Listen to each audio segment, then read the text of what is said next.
Happy Valentine's Day! Pour a cup and connect with us today as we talk about our stories finding Orthodox spouses. This is Mugs and Mercy. Cheers!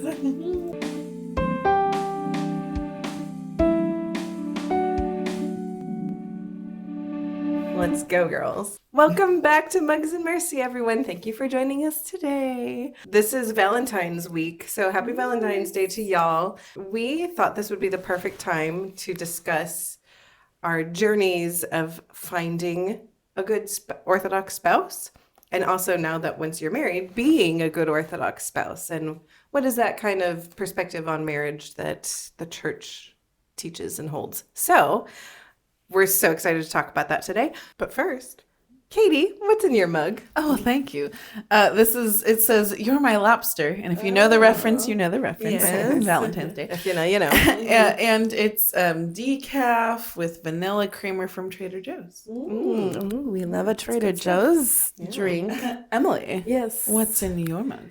In my mug is hot chocolate, but this time instead of just water-based, I added a little cream in it, and it tastes so much better. I've just been doing a lot of hot chocolate at night because I don't want to do coffee, and I'm like, I don't know. But my mug is from my mom. She got these mugs for us for Christmas, and it has a pink cross on it, and I thought the color scheme worked for today. But also, God is the ultimate love, So, Oh, there you go. so I just like, Good one. Christine, what's in your mug? In my mug. Actually, in Katie's mug. I'm borrowing Katie's mug because how perf is this mug for today? It's really Pink with hearts. Sparkly hearts. So I had to use that because I don't have a pink mug, surprisingly. That's why I'm using this one too. Yeah, pink. And I couldn't find a pink one either, but I'm like, well, it's like the romance. Yeah. It is. We try to be on theme when possible. I'm having... What am I having? What is this? What am I doing? Mud water? What am I drinking? It is. I'm having Has mud that water. Signature golden glow. It's so good, though. I love a little turmeric in my tea, Christine, for our semi-new segment, we've been doing it for about a month now, but tell us about our saint of the day as related to, and it's not St. Valentine. Next year, maybe we'll talk about St. Valentine. St. Valentine, actually, in the Orthodox Church, it's like November or something, his feast No, day. July. So maybe we'll talk I might be way about off. him in July. He's or a great whatever it is, but- saint. Love him. He's great for marriage and everything. But we have Yeah, who are we talking about We have today? yet with our another. marriage? This saint, we've talked about her before, but she is famous for helping with spouses and houses, amongst other things. And that is Saint Xenia. Xenia, our beloved Potato, saint. potato. Yeah. Tomato. Saint Suit. Tell us about Saint Xenia. Xenia. I say Xenia. I know other people have their other pronunciations. So Saint Xenia is really well known for helping houses and spouses and interceding for family matters. Last time I was here, we talked about Akathists, and I learned so much about Saint Xenia from reading through her Akathist. She helped pair up some people who were looking for spouses. She helped mother adopt a son. So these kind of family matters. And what's In her interesting, actual life. yeah, so this is Saint Xenia of St. Petersburg. So Saint Xenia of Petersburg lost her husband when she was very young, in her 20s still. And after that, she disappeared for a few years. I think it was like 8 years, probably in a monastery or being a hermit or, focusing on her spiritual life. And then she reappeared as a homeless person wandering the streets and a fool for Christ. And so she wore her husband's coat and had people call her by his name. She would take what was given to her and give to the poor. And wasn't the other that poor. because she wanted to kind of like repent on his behalf?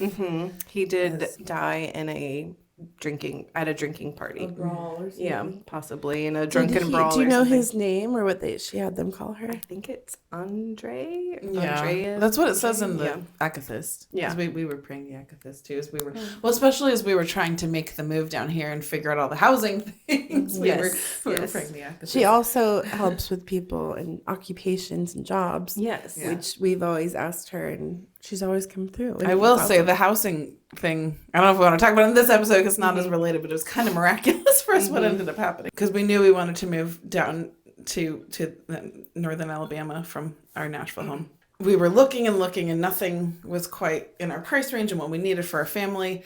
And this like perfect house that had been on the market for like almost a year, I realized like it's still on the market and like, wait, it's actually like the size we need for our family and like closer to the church where we need, close to my parents, all these things.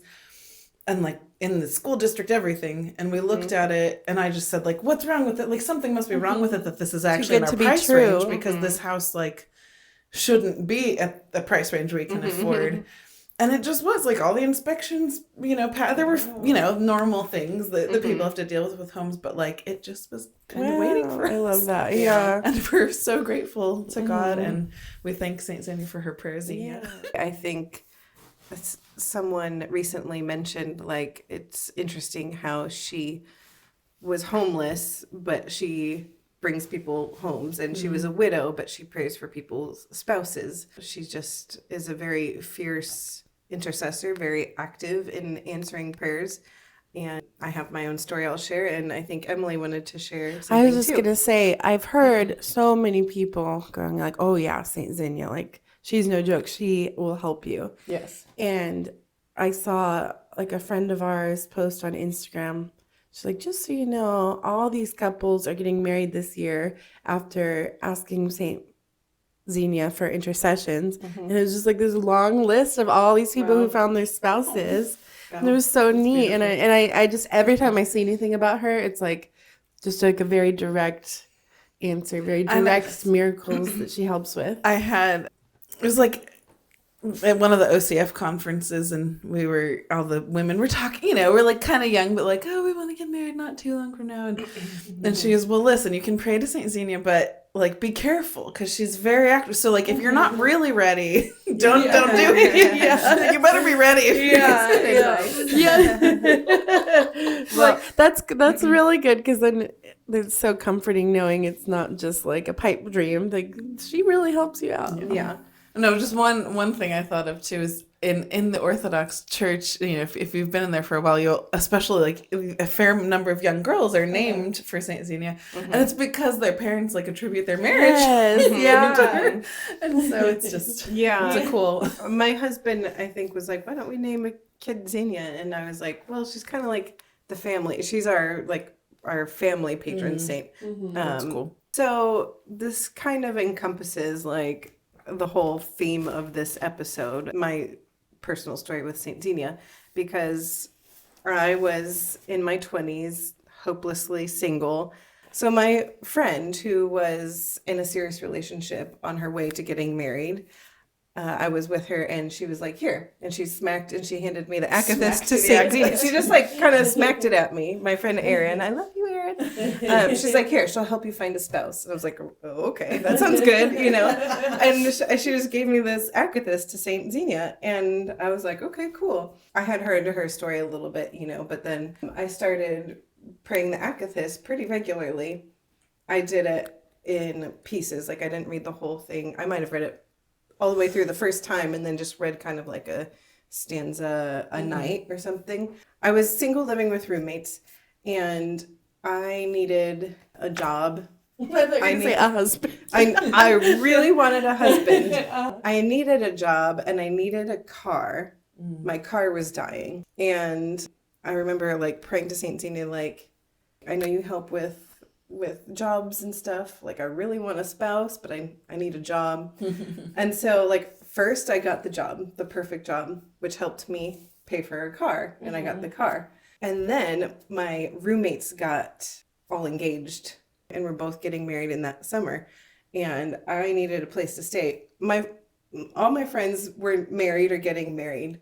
We lived in Southern California, like a single person. It's really hard to find Single good housing income and stuff. housing. Yeah, like That's tough. what was I going to do? Well, I prayed to St. Xenia, and lo and behold, we find this house. Your mom found it on Craigslist for me. She's like, how about this one? I'm like, Of course she did. I'm like, what? Where did this come from? It was this back house with the perfect landlords. They were the best people. This little back house cottage. Super cute. And It was I beautiful. got it. I could afford it on my own, it was a miracle. It wasn't just like a back house though. It like was covered in flowers. It was, Yeah, it was super so cute. cute. They Wasn't there a had- fireplace? yes, Yeah. it was the cutest, coziest little cottage. It was like a studio kind of. It was perfect. Okay, so I'm like, St. Xenia, you're checking off all the things. Like, I really want to get married, and I'm not getting any younger here. So, but guess what? At that house, I had a housewarming party. And who shows up to my housewarming party through these various connections? But my future husband, Miguel. And he and Aaron, the one who gave me the Akathist, were the last ones to leave that night. Because I was like, Aaron, like, can you stay so that he can stay? Yeah. She Have a was a chaperone. really good wing woman. And let me just say, every step of the way, he seemed so perfect for you. I remember because Christine can was known for puns and he remembered. Do you remember that? Yes. And I was like, okay, I was texting him, and you were like, I was like, don't be too weird. And I was like, watch me now. And then he just kept dishing it back. I was like, oh my goodness, this guy was made for her. It was crazy. And there's one more piece to that story, but I remember I kind of made up my own prayer to Saint Xenia that I would do in my evening prayers. And I would say, Saint Xenia, please pray for me and my future spouse that we might draw closer to each other as we draw closer to Christ. I had heard the teaching that when you're in a relationship as an Orthodox Christian, it's like three persons, God and you and the other person, your future spouse. And so as you draw closer to Christ, you know, if you're other points of the triangle, as you get closer to Christ, you're getting closer to each other, and you're always getting closer to God, hopefully, you know, for eternity. And so you're also getting closer to your spouse. It's also the purpose of marriage. Right. So it's all good things. Yes. So my prayer was, bring us closer to each other as we draw closer to Christ. Oh, I love And that. I remember being so hopeless and being like, okay, my roommates are all getting married. I've met every man in California, and not a one to match. Well, in the you know? Orthodox world, it's kind of a small world. So Yeah. if there's not if you want an Orthodox spouse, it's not like, oh, they're just everywhere. Right. you want someone that has the same morals and values as you, and Yeah. it's just not easy, especially in California. Yeah. The flip side of that is being Orthodox is once you know people, you have this web of connections across the country because It narrows it down oh, a you know bit. someone in that state, I know someone in that state, and so it is a small world, but That's true. there's a lot of people out there. Don't give up hope. Never give He's up out hope. there. Saint Xenia is gonna reel him in for you. Yeah. So anyways, I used to pray that like every night, and I remember even saying like to Saint Xenia and God, like, I don't even know if you're going to answer this prayer. Like, it was getting to that point. Okay. Yeah. I was like, I don't even know if you're going to answer this Which prayer. we don't know. Whenever we pray, we don't know if there's That's a reason true. that the answer is I was going to gonna say she's but- very active, but if she does, if Saint Xenia, but if it doesn't just work out perfectly right away, it doesn't mean you're doing anything wrong. You know, Yeah. God has different beautiful things for everybody. Yeah. So I said, I don't even know if this is going to be answered, but I'm going to keep praying anyways, and hope that my faith and perseverance counts for something. And I think it did. I think after, persevering and not giving up, because I like in my heart, I didn't feel like, oh, I'm just meant to be single forever. Like, it didn't feel right. That wasn't what God was trying to tell me. It was just learning to persevere and in prayer. So we got engaged, Miguel and I, and we were looking at this very small window in which to get married time-wise, because he was a teacher, worked with students, and, the school year. So it was like after Christmas break, we had this like short kind of window, and we had these dates, and we picked out a date, and we were waiting for the priest to approve it. And I was driving home one day from work, and I was like, that is Saint Xenia's feast day. And I like started crying in the car, and I'm like, oh my gosh, I think that's her feast day. I have to go home and double check my calendar. And I went home and I confirmed that was her feast day, and we got married on her feast day. And That's amazing. It was a miracle. It was like, because, it doesn't always land on a Sunday when we have our Right. weddings. And Which it was typically, like, if people don't know, typically Orthodox weddings are on Sundays. yes. And so it was such a beautiful The reassurance. whole family, we were all blown away, Yeah. like, because we knew that you were very close to Saint Xenia, Yeah. and she was an active part of your relationship with Miguel. Yeah. And it just happened to be like out of Just be the this 365 days. Yeah. Yeah. Well, didn't you have one of your icon bearers have Yeah. her So come down the aisle? yeah, my little god sister Amelia, we had an icon commissioned of Saint Xenia, and she was like our lieu of like a flower girl. We had her bring Saint Xenia down the aisle, so she was a part of that. our wedding. Yeah, I love that. I was going to say it's not really related to your story specifically, but for anyone new to Orthodoxy out there, you used the term "I pray to her" for Saint. I prayed to Saint Xenia. Xenia. So for someone who's new to hearing that, and they're like, "Wait, we can only pray to Christ." What would you guys? How would you explain that to someone who doesn't know what our terminology is? I think the quickest response in a nutshell for me would be like when you have a friend that you ask to pray for you, and like, I know you've been through this yourself. Can you pray for me in this regard about this situation? Because you get it, or I know you are going to pray for me because you love me. And so it could be also like the word "pray" could be you request or ask it's just of a someone, communication. because it's not like you're praying to them and they are your God in that moment, right? Right. It's like you're asking them to intercede. You're Yes. asking for their help. Yeah. When the saints have fought the good fight, they finished the race. They are with Christ, and so we also look to them as examples in our lives. And They then, know what they're doing. yeah, prayer to saints is always intercessory, like asking for prayer. It's never a worship at all. Yeah. Like it's very distinct from any kind of yeah. worship, and worship is always for God alone. That's- Yeah. Yeah, I love that. And I love that we have that. Because someone once said, like, they're literally closer to in some ways, they're closer to God than we are. And so we're asking people for help on the path, ahead of us. Yeah. So, yeah, I they're love that. alive in Christ. They're with Christ. And And the Saint Xenia thing is a perfect example of, like, Yeah. that relationship with the saints. I love that.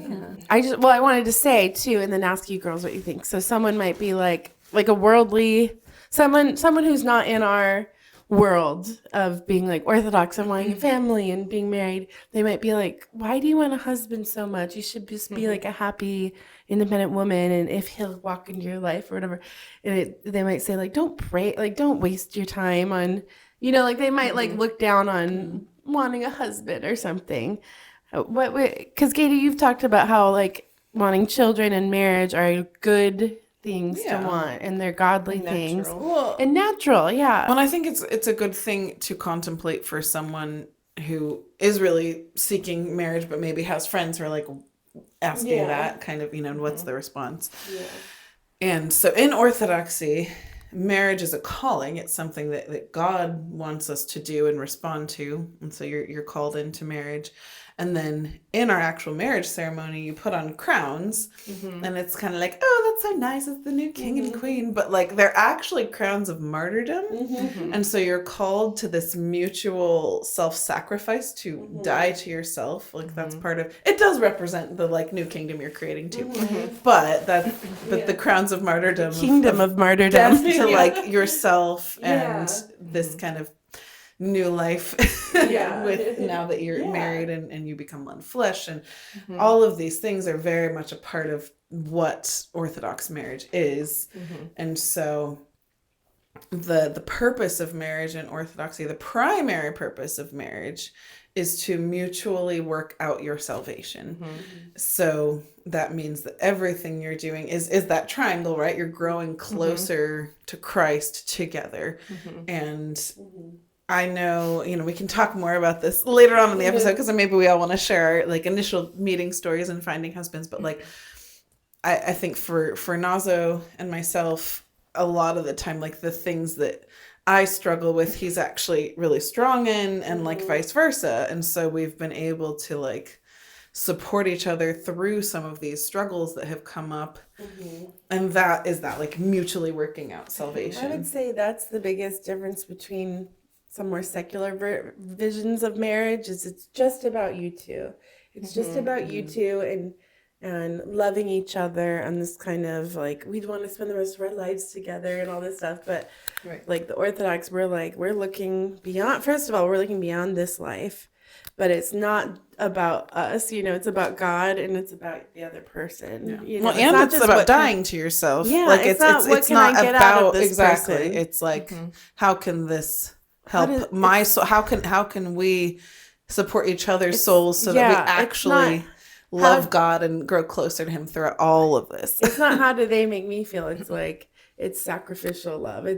Which is like almost like a forgotten form of love in today's society. Marriage is a pact to salvation. I was talking about pact. I was like, what are reading? To answer your question, like one aspect of that is that our view of marriage is totally different from the secular world. Like you were just saying, they see marriage as like, oh, this is just to show off that how much we love each other, like our romantic love. And then you commit to that love, and I'll make you laugh every day for the rest of our lives. And you write your own vows. And Orthodox weddings don't have any vows, by the way. For anyone. You just show up. Shocking and you for some. And everything is done like to you in the marriage ceremony. Well, it's true. You just kind of don't eat. They'll just like they're like we're just gonna tell you what to do. You say 2 words, which is like they ask you. It's not like do you not, agree to all these things? It's not I do. It's like have you come of good, free, and unconstrained will and a firm intention to wife unto you or to husband unto you, this man who you see before you or this woman who you see before you. You respond, I have. You consent to it. Like that's the consent. And in our premarital counseling, our priest was very like, listen, if you don't say that you like the I have, everything stops. Like it's all done. Like both people like that's the you got to say that. But then once you do it, the marriage proceeds and the priest is like doing like the priest even is like doing the rings for you put the rings on each other, but like the crowns they do. There's like the drink the common cup, but like it's all like prayers for you for your unity. And beautiful, very beautiful prayers. And it's beautiful. We could do a whole episode just about like the marriage, the wedding ceremony in the Orthodox Church because there's so many good parts to it. But you don't get to choose like your own hymns that go into it or even readings. Like there's a gospel that's a reading that's associated with the marriage ceremony. There's an epistle reading, specific songs. Yes, specific songs. Though you can pick your version. Yes, well, and that was my like little claim to fame was my husband, because he's an Orthodox composer, was able to he composed a new version of O Isaiah. Not that he didn't change the words. We never changed the words, but like it was the musical setting. Musical setting of O Isaiah, which is the song that sung as you do the dance around it's not a literal we dance no it's you go around the wedding table and the priest leads you around and it's your first steps as husband and wife. If you've ever seen My Big Fat Greek Wedding, that's what she's like, we take our first steps as husband and wife. Anyway, but that he we got to do Nazo's version. And that's I love that. Do other people use that now? Is it and it's on his CD, I think. Check it out. I was gonna say that at the reception when they do their first dance, I always like to joke like it's actually their second dance. I love it. Well, and that's like also very Orthodox. Is the whole like fun being unique about it is all at the reception, not the wedding itself. You know, the wedding itself, it's like you're doing what you're told in that moment, and then you can party and all that. Well, that was one of the things our priest also said in premarital counseling. He's like he compared, the analogy was like a cake. He's like, the main like crux of the cake, like is the wedding. Like that's all that really you have to have. Like the actual wedding is the blessing, the service, all of those things. The sacrament. Like, the actual sacrament. Yeah, absolutely. And then anything you do for the reception, all of that is beautiful. It's the icing, it's the decoration. But he's like, well, you have to get, because a lot of people focus more, again, in like kind of the more secular view of marriage. It's like, oh, we have to have this beautiful party reception that shows everything about us. And that's fun. Like that's something we can do in Orthodoxy. We all did it. We all had had a really fun. We've all had, and we all wrote like different songs for each other's, that's like our family tradition. And fun, and we did. Yeah, we don't want to make it sound like it's so rigid that. But the focus is always the actual marriage that's happening, the ceremony, and that is so service. The sacrament. Like that's one of those teaching moments that is so appropriate. Is like you are participating in a sacrament, like a holy sacrament, like that is done by the church.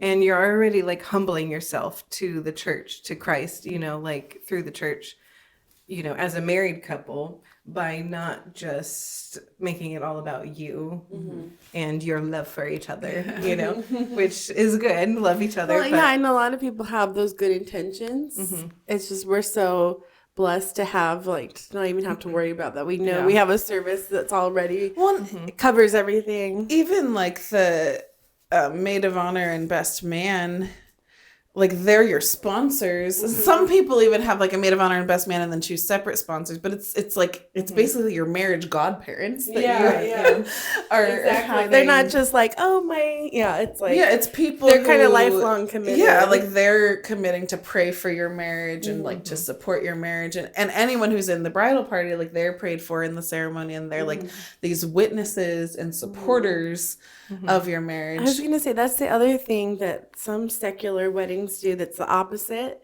is they'll be like, it was just us and we just made our vows to each other alone or something, or and a lot of people like, I didn't want like a big party or to have family or church members there. I just wanted it to be us. But we share, it's like a sacrament we share with our community, because marriage isn't, again, it's not just for us. It's like the whole community comes together to celebrate it too. Just like a lot of sacraments, like baptism and priesthood, there's normally people there like witnessing it. Yeah, when you can have a smaller thing, like if a couple prefers to not have a big reception, that's that's totally fine. That's valid.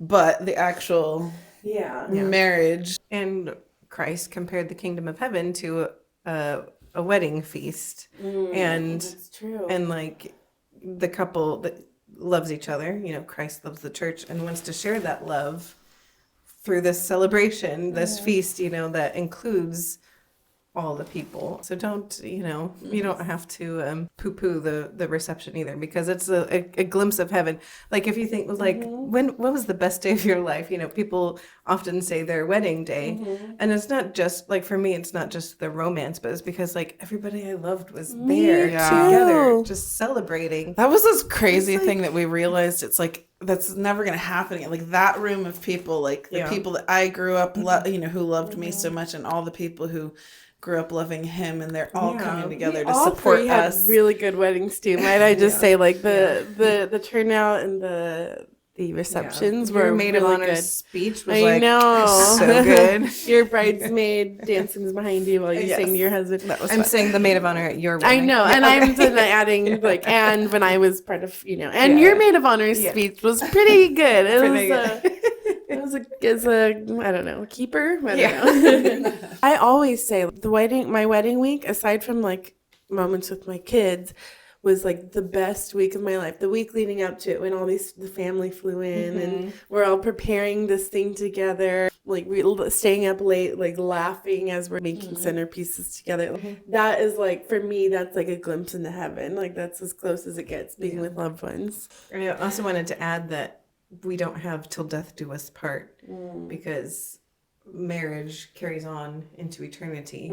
And so your souls are united together because you're working on your salvation together. So even after death, you're not like, well, that's done. It's like, no, that's your partner for like eternity in like your salvation. What does it mean then when it says you're neither like given in marriage and in? So you're not you're not getting married in heaven. Like if you're married, you'll stay married, but you're not gonna meet some guy in heaven and decide to get married. There are other Faiths that believe that, Christianity and other Orthodox things. Christianity is not Well, I think one of those. But I think also we don't believe that there's like the same physical relations in heaven. Right. Yeah. So that's part of the like not being married in that way, but but that working out your salvation together in your souls is what we believe. Yeah. Katie, how about you? Tell us about your meet cute Love moment. story. Well, people always ask how we met, and the thing is, I don't know exactly when we met because we grew up. Well, he grew up going to the church where my grandpa was the priest, so our family would regularly visit. He's 5 years older than me, so I'm like a kid, you know. So I'm like 10, he's 15, right? So like we weren't really like in the same social circle, but I always knew of him. He was like the piano player guy that everyone was all impressed with, and he played an improvisational jazz piece at my grandpa's retirement party, and everyone was like, "Oh, Nazo, that Nazo I didn't is know you awesome." guys went back that far. I didn't either. That's why I'm like a little bit like. Yeah, no, so I don't know, like, the first time I technically talked to him. I don't know the first time we were in a room together. Like, I wonder if there's, like, a picture of us, like, somewhere from, like, a big group picture or something. Same with me and Gary, or same with Gary and me, but I'll tell you about that. So all that to say, we don't know exactly when we technically met, but when I had graduated college, my first year out of college, I worked in admissions at the University of St. Catherine, and he was an adjunct professor there at the time. And so I just like saw him sometimes, and I remember the first there was like an admissions event, and he was there, and I was like, oh, I want to say hi to him. He's cute. And I'm like, hi, and he just says hi. Like we say hi to each other like as if we know each other because we kind of did, but also like, and like he was. Anyway, there's all kinds. We're Orthodox. There's all kinds of connections and like people he knew, and all of that. So. Anyway, but it was one evening I was going to like a young adults event, and he wasn't going to that. He was doing choir stuff, but we saw each other as I was waiting for like the small comp line to begin, and he was waiting to go to his rehearsal. And at the time I had put in my notice for St. Catherine because I was going to pursue grad school. And so we just like got to talking, and he was excited to hear about where I might go to grad school. And one of the schools on my list was where he went to grad school. And so then that night I got a Facebook message from him, and he had invited me to dinner. And I was like, oh. So I wrote him back, oh, that sounds nice. And then he didn't respond for a week. He invited me. And he didn't respond for a week. Sorry, Nazo, I'm throwing you under the bus. So this kind of hot and cold communication happened for the next like year and a half. And so I'm like, okay, Nazo's my friend, and if God, wants this to happen, then it'll happen. Knowing him now, it kind of makes sense because he's just like. Well, I also know now like more of what he was going through at the time, and like it actually is good because I don't think he was ready for like the fullness of our relationship. But I remember thinking like, man, if I ever did date this guy, he would be like such a bad boyfriend. He like wouldn't text me back. Like he would bring up the idea of hanging out and then not text me back. Sounds like him, though. Like you know what I such mean? a nonsense. Anyway, so we love you, Nazo. But I didn't do like the full Akathist, but I remember you were talking about Saint Xenia, and this was around, I'd done a full year at NYU in between my like 2 years there. And then it was summer, and I was going to Dublin for a study abroad thing, but I started just doing nightly like prayers of intercession for her, to her, because I was really like, I was at a point in my life where I was really thinking about like, it'd be wonderful to find a spouse soon. And, I was finishing grad school or had another year, but I was like, okay, I'm at a time in my life, and I remember it was I don't know the exact like day I started praying for her intercession and the exact day that I saw Nazo again, but like I feel like it was around 40 days. Like I'm like if I look back on like the trajectory of it. But basically my mom and I just decided to go visit St. Anthony in San Diego one weekend, and so I like texted him to let him know he was the choir director there. And there was a time he was like, oh, anytime you're here, you can come sing. I don't think I asked him. I just said we were coming, and he's like, oh, that's great. Like, maybe we can hang out after. And then but I did go sing. That was part of it. Like, I did. I'm like, there was a point that he invited me to sing, so I'm just going to be brave and do it. And he just like got this smile on his face when I came up, and kind of, and then we sat and talked like all during coffee hour, and then he invited me to go to lunch with like a group of friends, and then he invited me to Starbucks after, and he invited me that night. Me and my mom were there too. My mom was going and like staying in the hotel, so it was just me and him at Starbucks. Not a date, but And then he was like, oh, I'd love if you like came over to my house and like played games with my family. And so my mom and I both came over, and we had like the best evening. All that to say, it went from like this hot and cold thing for a year and a half to like, go! It was near the beginning of August. Like, I had come home from Ireland. Near the beginning of August, we rekindle our friendship. And then like within a week, basically, we were like officially dating. Yeah. Nazo was very fast with to the point that I was kind of like, whoa, hold on. Our weddings were only how many 6 months months apart? 6 months apart, yeah. So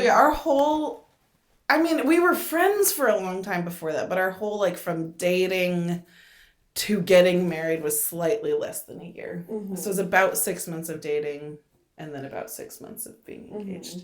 But technically slightly less. Well, when you're Orthodox, you know. Yeah. Well, that's part of it. It's like, there's no like, oh, you have to date for this much time or else, it's like. Before you guys were dating, I witnessed you guys we had a game night. Oh, yeah. I remember at their house. And I was like, these two, oh my gosh. Chemistry. Yes. So. I know, and then he like didn't. Yeah, and then pursue me after that. Like, nice, what is with you, boy? Yeah. But then, see, as soon as he was ready, he was ready. Oh, he was ready. He told me he loves me after like 3 weeks of dating. Oh my gosh. And I was scared, like, because I was like, I knew he was gonna say it. I remember saying to him, I'm like, listen, like, you can say this if you like. I know what you're gonna say. You can say it if you want, but I don't know if I'm ready to say it back. And I just want you to like not be sad if that, I'm like, I don't know. And then so he goes, he's like, I don't care. I'm gonna say it. He's like, Katie, I love you. And then I go, I love you too. How cute. I'm like, well, I guess I do. That's so Nazo. Katie and Nazo. You guys are cute. How long have you guys both been married? 10 years. I just had my 10-year anniversary on January 24th. Because I was like, no, I've been married 10 years. No, we're 11, almost 12 now, because it was just a little bit before you. Yeah. And so you're almost 10 up years. on 10. So Emily, tell us a little bit about your journey to finding a spouse and how God worked in all of that. I feel like mine's a little different. No. Well, everybody's stories are different. No, and that's the thing, and it's beautiful. And it's the same God that worked, and even though it was like different, it's the same God that put us together for the same. Anyways, so in my early 20s, I had a lot of rebellion, and I wasn't looking to further my relationship with Christ by means of marriage or the old-fashioned way of doing things. Praying an Akathist for a spouse at the time. No, I wasn't. I wasn't praying for a spouse. I was, I had different boyfriends, and I was just looking at marriage as more of like an earthly, worldly, from a world. Even though I knew about Orthodoxy, I grew up Orthodox. Our parents had a wonderful marriage. I couldn't see. I was blinded to certain things at that time. I just kind of was going down my own rough path. And it could have gone 2 different ways. And one night I was against my wishes, but I still did it. It was like a miraculous thing. I went to this church event, and I was not doing a lot of church events at that time. I was just I had my own friends outside of church at that time, and I would get stressed at church, with things. And we went, it was this talent show of Orthodox Christians. And I sat, let me just backtrack. I had known Gary on and off.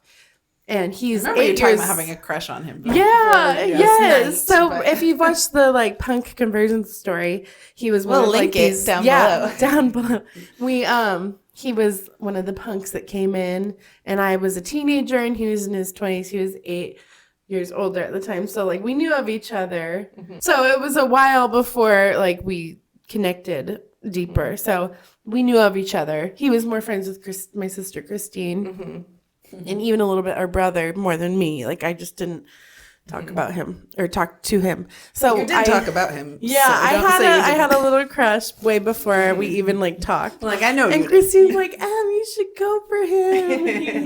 Do you remember that? Yeah, You're I was like, gonna say, and you I was like, could- I've never talked to him before though. What? This would be weird. The young adults at church were really active with hanging out with each other, other like-minded Orthodox young adults. Yeah. And then Emily was kind of, around sometimes, and she's like, who I think is cute? Yeah. I'm like, who? Like, thinking, who could it be? And you're like, Gary. And I was like, Gary? Really? Like, I never, but like, once they got together, it just made so much sense. But it was so funny because it was like, my friend Gary, like, My pal Gary? yeah. And now you're Hairs? married. It blows my mind. So I still once in a while go, I married Gary Allen. like it still hits. But yeah, like he and that's the initial thing that attracted us to each other is we were a little bit different. We both had pasts. He was new to Orthodoxy, but I was in shallow water. So we ended up at the same table at this Orthodox talent show event, and this guy was doing Orthodox stand-up, and I thought it was like, oh, funny. Gary, who I had never talked to before, kept like saying jokes about like, Christian comedy, being like kind of cheesy or whatever. And then I kept laughing. I'm like, that's the funniest thing. Playing Uno or something too. And then we did play Uno. I forgot about that. But yeah, we're like, table or whatever. we're just like, there's other people at the table. But even, I think my mom was there. And she's I like, think you my guys. mom was there too. Yes. My mom's always. Yes. My mom's a little matchmaker. She is a matchmaker. They were like, wow, you guys were just talking the whole night. And I'm like, oh my gosh, I don't know.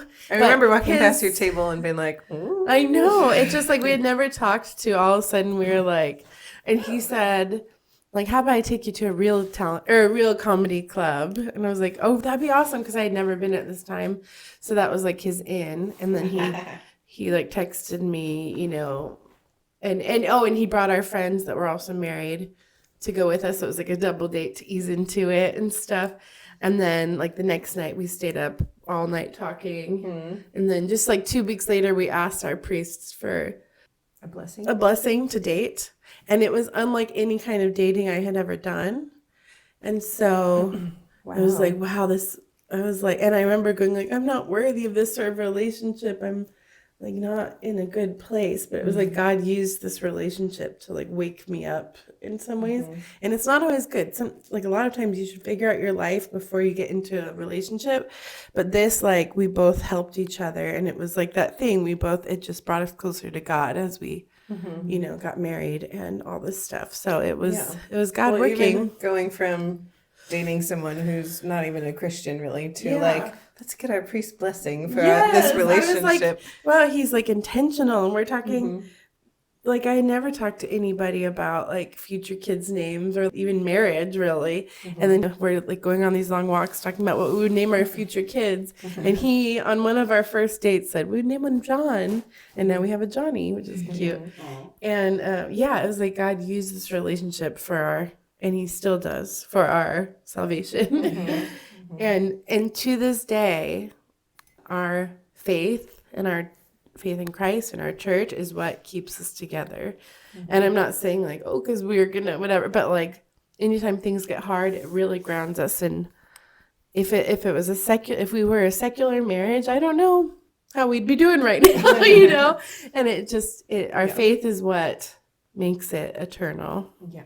It's like the context in which the marriage is. It's the foundation of it. Because, like we said, it's like a whole different perspective of what marriage is. And when its proper place in the church and in your salvation, then you're going to take it more seriously. You're going to be like, okay, yeah, it's not all fun and roses. It is martyrdom. You know what? When I forget if it's when we got engaged or when we got married. I think it was when he got engaged. I remember. You know what I'm going to this say? quote, yeah. Miguel looked and we're all smiling and he goes, "Let the suffering begin." Don't say that. Like, because he's like, well, it's, martyrdom. I'm like, no, but you Like, don't can we just have enjoy to- our engagement? Can we just, Yeah, the suffering comes, but we It'll don't come. need to like. encourage it. Yeah. Yeah. And let me tell you, on my honeymoon, I fell and injured my back on the first night at our location. And it just got worse over the process of the honeymoon. And then the cottage that St. Xenia had brought me to, we came back from our honeymoon, haven't even unpacked his boxes into that house yet. And the landlord's like, I need to let my sister live here. I didn't want it. It's like didn't tell us till after the honeymoon that she was kicking us out. And so there was a lot of unexpected suffering right off the bat. I'm like, thanks, Miguel. As I hobble across the threshold with my back. It's terrible. I just wanted to touch on and ask your guys' opinions about, to those people at any age or walk in life who want to find a spouse, what would your advice be? And if it's taking a while, and what are your thoughts around that? Those people who want to get married, because it is hard. It is a hard path to walk. It is. I remember both of you and me, but all of us, being single isn't easy. It's a whole thing. And yeah. we look like, oh, we have it all together now, but that's not true. Like we all, we went through that. I think number one is prayer. You should be praying to God and seriously ask St. Xenia. Maybe we could find a link to the Akathist. That would be really great. I'm like, get it in the hands of all the single people. I'll see if I can find the Akathist, where to order it, the booklet. We'll put something down below to help you get help it. a sister and brother out. So, I mean, obviously, I would highly recommend that Akathist to St. Xenia, but just even praying about, like, is this what you want from me, God? Is this my calling? I was gonna say discernment is a huge piece too, because we're not all called to marriage, and so taking that time to prayerfully discern, which is a hard thing, because if you desire marriage, oftentimes that means you are called to it, but but to be open to God's will either way. Yeah. And I always think it's comforting of God knows the desires of your hearts. Yeah. And like what I experienced was like, okay, you seem like you're not answering this prayer, but I still want it. So I think I'm just going to keep praying, just keep persevering, because whatever God's will, if you're just praying, let him know what you want, what you think is good for you, according, like we don't just pray for whatever we want and demand it, but but marriage is a good thing. So it is a good thing to desire. Don't feel like God, like when I'm like, God, don't make me have to be a nun, have to be a nun. There were there was times when I considered monasticism, but like when my heart desired marriage, I didn't want God to not allow it and force me to go into monasticism, because I wasn't called to that. But that's not how it works. That was my. How many nuns do you hear about who was like, oh yeah, I can't drag my feet. It's like they get married. Yeah, so. If you're called to that, you do so joyfully. Yes. And that's a beautiful calling as well. And I try to teach my kids that young, you could get married or you could become a nun. And those aren't your only two choices. There's a lot of single men and women in the church who are very active members. Yeah, and they're paths to salvation, that you're working out your salvation this way or that way or that way. Anyways, prayer, discernment, perseverance, always seeking God's will, even when you don't know what it is. Just ask him to reveal it to you in time. It may take a long time, but I had friends that were in their 40s, and I remember them wanting to get married all through the 30s, and and God finally brought them someone and they're so happy, you know. It's kind of like when having kids or finding a spouse. If you make peace with it, it can be this thing where you wouldn't have it any other way. Like, you know, and it's kind of like anything that happens in your life. You're like, that's my specific story. You can't compare to other people. It's like whatever happens and you make peace with it, it's like a beautiful story, even if it's earlier or later, or you're praying about it and it miraculously happens one day, or you wait, 10 years or whatever. Whatever it is, it can be a beautiful story, whatever happens. Two simple-ish things, Dad. One is I would talk to my mom a lot about crushes I had and all of that. And so she encouraged me young to like make a list of traits of characteristics of this person. And the number one was always like, a God-loving Orthodox man, right? But the other piece of advice that she gave that I think was very important is that you want to strive to be those things. So as you're seeking this spouse, if you want someone who loves God above all, then you need to pursue God above all, because that's going to be what attracts you. I mean, you don't do it because of that. You do that because you love God. But to actually, prayerfully try to find this person who is going to actually want to work out salvation with you, you need to be pursuing that above just pursuing this person. Well, because that changes it too, from like, what do I want? And the spouse, like, you're working on yourself. And what kind of I remember spouse always are you going to be?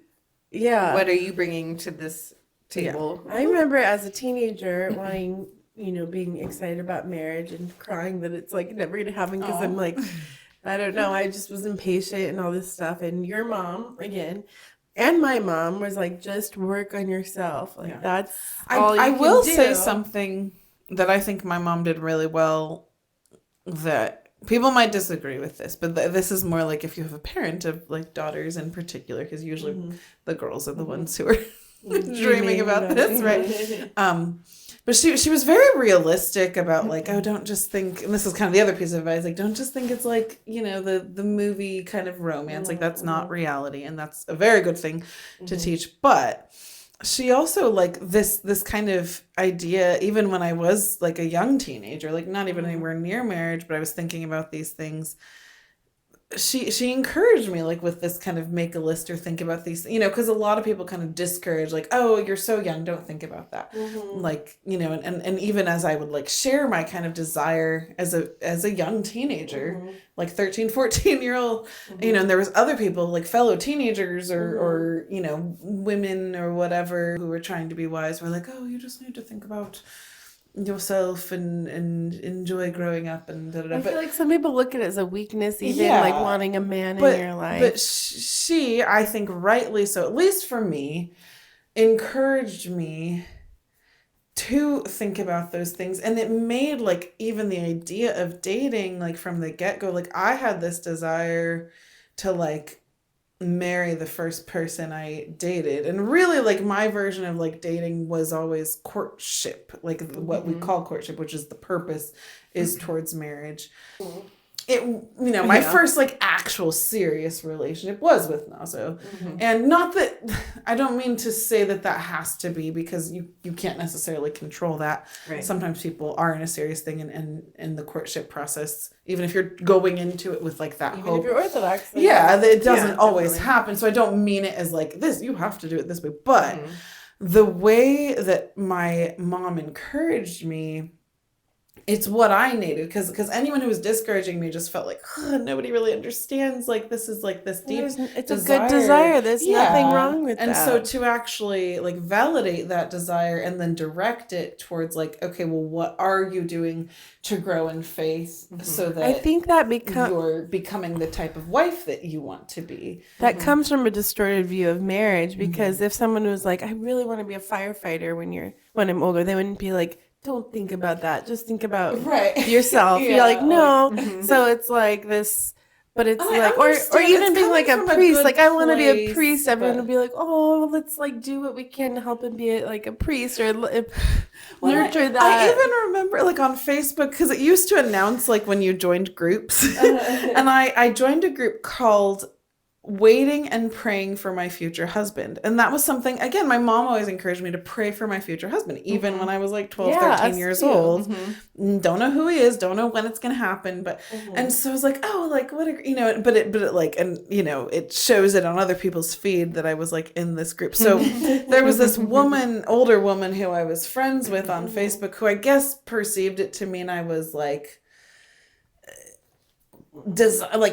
praying for, meaning like, please God, send him to me, and that's not even what we meant by praying for. We meant literally like, I am praying for him because God knows who he is. Like, I'm praying that he's doing well. I'm praying that he's growing well. I'm praying that if he's going through a struggle, that he's supported and given peace. That. Like, that's what I meant. But she took it as like, I'm trying to like find him as this like 15-year-old or whatever. Yeah. So she wrote this whole comment like, Katie, you need to just focus on school and like all that, and it's like, it's coming from, a good intent, like the intention is good. But I just remember being like embarrassed and like, that's not even what I meant by like joining this group. But even if you were praying to find him, like there's nothing wrong with that, like I don't get why relationships are different than any other like good thing, it's like, well, when you're seeking it for the good, and even it's like almost like a feminism thing. Like you don't need a man. And part of our culture too is like this age thing that like you need to be a certain age. A lot of people have this like minimum age for any kind of like, you shouldn't even be looking at a serious married. You should be dating around and having fun. And it's like, in my mind, I mean, obviously you have to be an adult to get married. Like, I just want to be clear, I'm not like encouraging child marriage. No, but. When you find someone, even if you're a young adult, I think if you do so prayerfully with your spiritual father involved, with your family involved, if you get the amen of the people, I there's no like age you need to wait to get married, in my opinion. If you put off marriage because you want to have like live your life, girl, like then you're actually moving away from you're isolating yourself from your spouse potentially, because you're pursuing yourself. Whereas like if you have marriage in mind, you're not becoming like these very, very specific individuals, because the goal when you're married is to like merge, become one, and that's a lot harder to do if you've been spending all these years just focusing on yourself. Exactly. So I've heard, but sometimes you don't have a choice. Like I'm like, I never wanted to be like a young adult living in my own place in Southern California with a full-time job. Well, but like I had to, because my roommates got married, and no, God didn't send Miguel until the end of my 20s. And but I was pursuing God during that time and his will. So it all worked out. A lot of people do get married young, and like Nicole, she was married when she was 19. 20. But she had like just turned 20. Yeah, and my mom was 19 when she got married. Yeah, and a lot of people have wonderful marriages, and I think the world, like if you ever see a celebrity that's married young, they're like, oh, they're too young for that. Like they should be partying and stuff. And I'm just what's the point of that? I'm like, that's not the goal, that's. I know. I think it's beautiful. Like if you're growing with your spouse, and obviously it sometimes, because of the way God ordains it, it is later in life, whether that's what you wanted or not. But I just don't think we need to like culturally push so much for later marriage, because it is getting later and later. Like even from our teenagehoods, like the average age of marriage like keeps going up. That's what I was gonna say. Is I heard a priest once saying like two becoming one is not. It's already not easy. It's like literally if you think anything, two things becoming one, it's like you're melding together, you're all this crushing stuff. But if you're already so independent and have this like hard front of like, I am this person, you have to be what I want, you have to come into my world, like I have to have this big house, and then all these things that you have before. It's like you don't need all that stuff. And it's not bad necessarily to have all those things, but a lot of people are like, it's kind of like putting off kids until you're ready, or putting off marriage. It's like, first of all, you're never fully ready for what you're about to get into.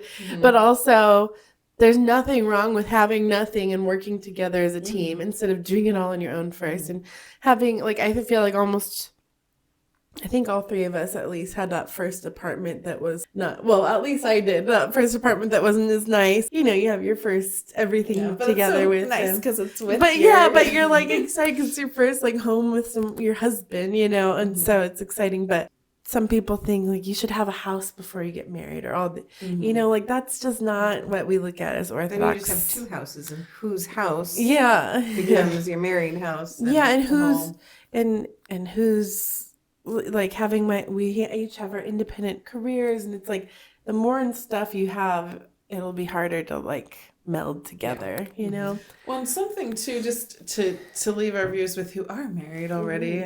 I just thought of this. Like, I want to encourage you to reflect, maybe just like we kind of all told our stories, and we're like, oh, like it's fun to think about and remember. But it's refreshing, you know, whether you're currently just in marital bliss or maybe you're going through some of those struggles that are just part of marriage, like taking that time to reflect on like when God did bring you together, it can bring joy. It really does. It's like, oh yeah, that's why like we like each other. Well, and then you also realize how far you've come to, because you think of like some of the mistakes you made in dating or early marriage, and like and also I always like, oh, we were such idiots. I know. What little idiots. We're so cute. But we'll probably be saying that in another 10 years. We'll be like, oh man, we thought we knew. We didn't know anything. We were babies, like looking at us now in this podcast. But yeah, and hang in there, and it doesn't mean marriage is easy and all hunky dory. Like we said, it's martyrdom. Christ keeps us together. Yeah. So Well, thank you, ladies, for having this discussion. I think it's very edifying to like refocus, especially in this time of year when everyone's like lovey-dovey, Valentine's, and it's like, what is marriage? What is the essence? You know, just putting it back in its place within the church with God's will for us in marriage and what he has in store for us. If you're single wanting to be married, or if you are married, what does that mean? You know, and date your spouse, I would say. Sorry, I just thought of that. Like Valentine's coming up, make it special with your spouse. Yeah, good talk. Good talk. So much. I know we kind of went on. There's so much to touch on, and we think we want to do another episode that's more specific to like being married and some of the joys and struggles. So that'll be coming up later, and we're gonna finish postpartum part 2. Yes. Well. I know you're on the edge of your seat. What about the other half of postpartum? We'll get there. And we have the book club. If you want to sign up for notifications about our book club, Screw Tape Letters. We will link that sign up list. We've all started, right? I have the book on the shelf. Yeah. Screw Tape Letters, and then early April is going to be when we'll do sometime early April. We're not sure, but if you possibly sign up, April 1st, but it's not a joke. We will link down below where you can sign up for the newsletter and information about the book club, and we'll let you know the exact date and time of the live that we want everyone who's read the book to join us and be part of the conversation. Yay! So that will be TBA, to be announced. Goals and appreciation. How is your goals? Goals. Okay, my goal was about restructuring my scheduling.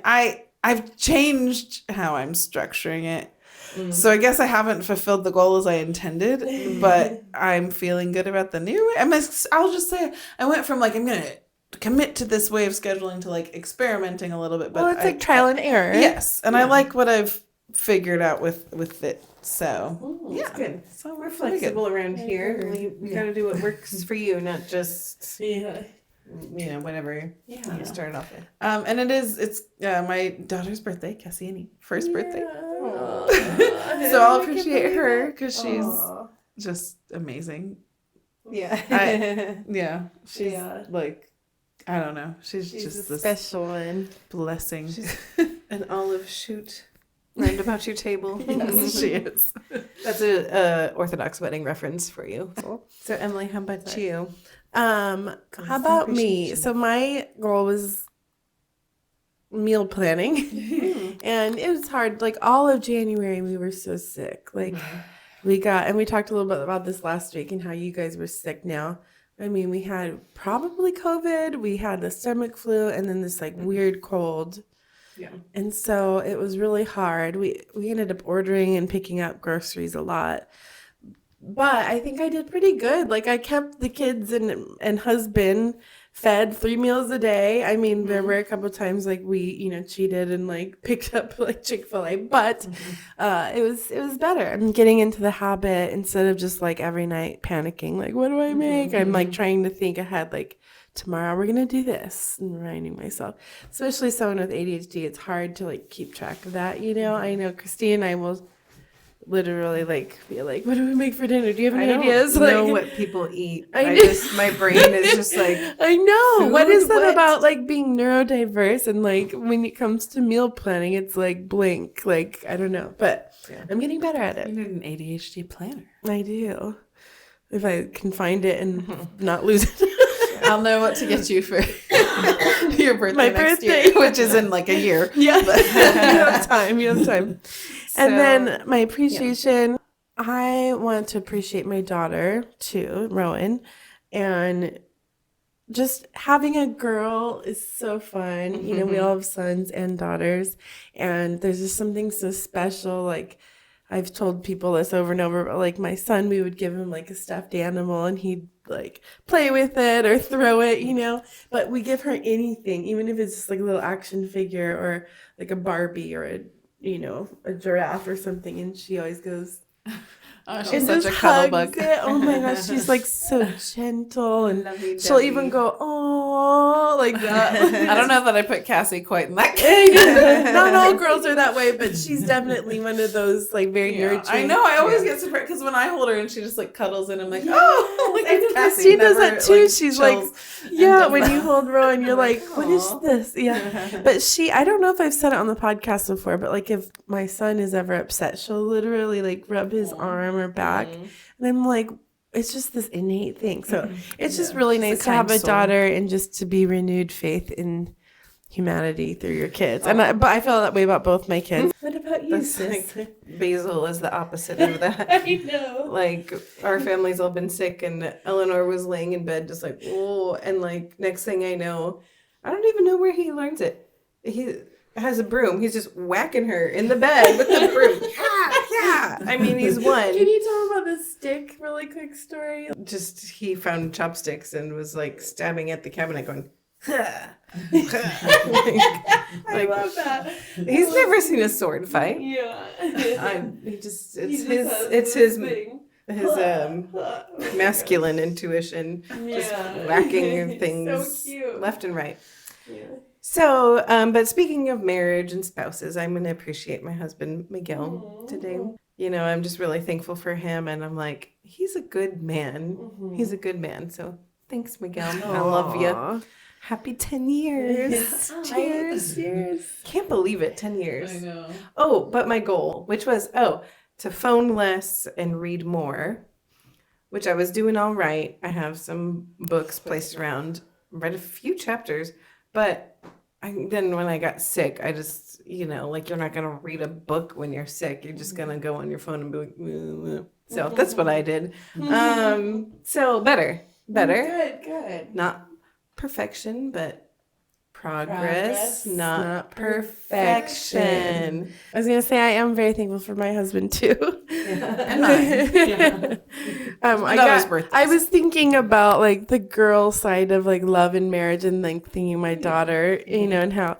But I just love my whole family. But and I'm excited to celebrate, and I hope you guys are all excited to celebrate. Yay! Valentine's Day and love. Well, we hope you loved this episode. See what I did there. So thank you for joining us, everyone. This has been Mugs and Mercy.